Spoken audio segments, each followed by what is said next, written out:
Greetings, folks. Irish farmers don't actually realise the power and the hold they have over this corrupt Irish cobbled together government. 50 years ago, I was fortunate that I grew up on a farm in Knocknagoshel, a mile now from where I live. And back then, we didn't need Brussels to tell us how to farm, how to think, or how to live. We had something far more reliable than EU directives. We had nature, fantastic neighbours, and an abundance of cop on. I was raised in the era where we were privileged to cut and draw our own silage. No contractors, no GPS tractors the price of a mortgage, just grit, gears, and a prayer.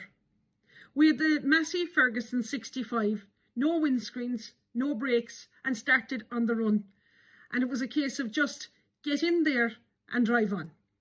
Then we had the David Brown pulling the single Tarab harvester and the Massey Ferguson multi-power for the more experienced driver.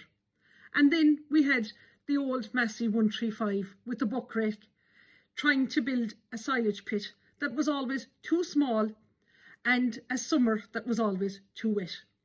And the harvest, Jesus, the harvest went on for 3 weeks. Not because we were slow, but because something broke down nearly every day. A PTO shaft, a hydraulic hose, a puncture, or the most Irish event of all, the tractor disappearing into a bog hole, the very same hour the rain came down sideways. And of course there was the grub, the boiled spuds, the bacon and cabbage, the fried rashers, the fresh bread, the apple tart, the jelly and ice cream, and you ate it standing because there was no time for chairs or manners. Those were the days when farmers were poor in pocket but rich in pride. We were custodians of the land, not slaves to the grants. We farmed for the next generation, not for carbon quotas and clipboard inspectors. And we had legends like my neighbour Lawrence Lanny Murphy, a man who could read the sky better than any Brussels meteorologist with a €10 million budget. If Lanny told you the Whitethorn was late, you stocked up on coal and prayed for the cattle.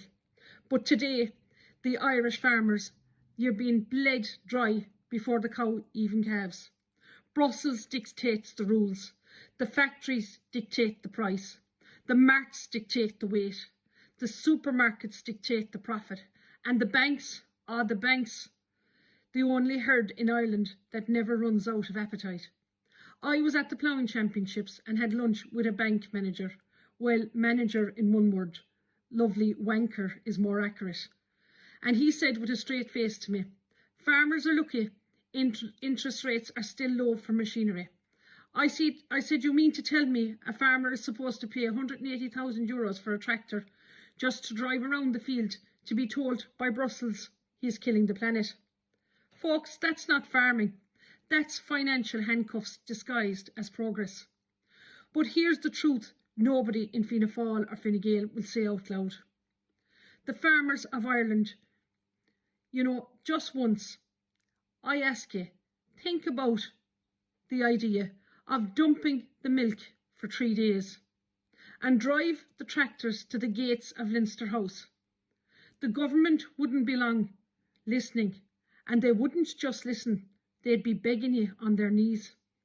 Last night, 2,000 farmers descended on Corn Mart in Fermoy in Cork last night. And when the farmers gather in numbers like that, you know something serious is up.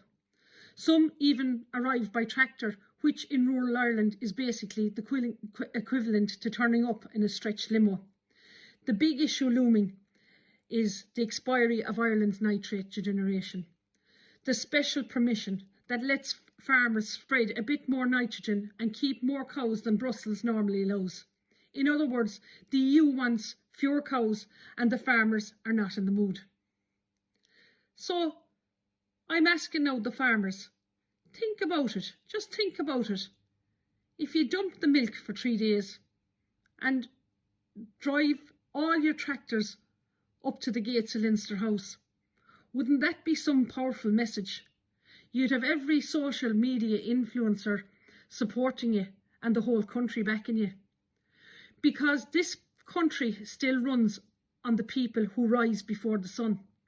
not the ones who signed the papers in Brussels.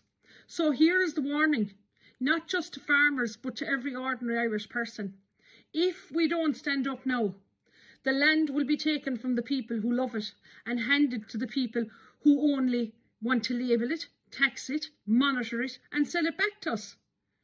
Folks, if we don't wake up, the food will belong to corporation, the land to hedge funds, and the farmers will be doing nothing more than having a controlled contractor on his own soil.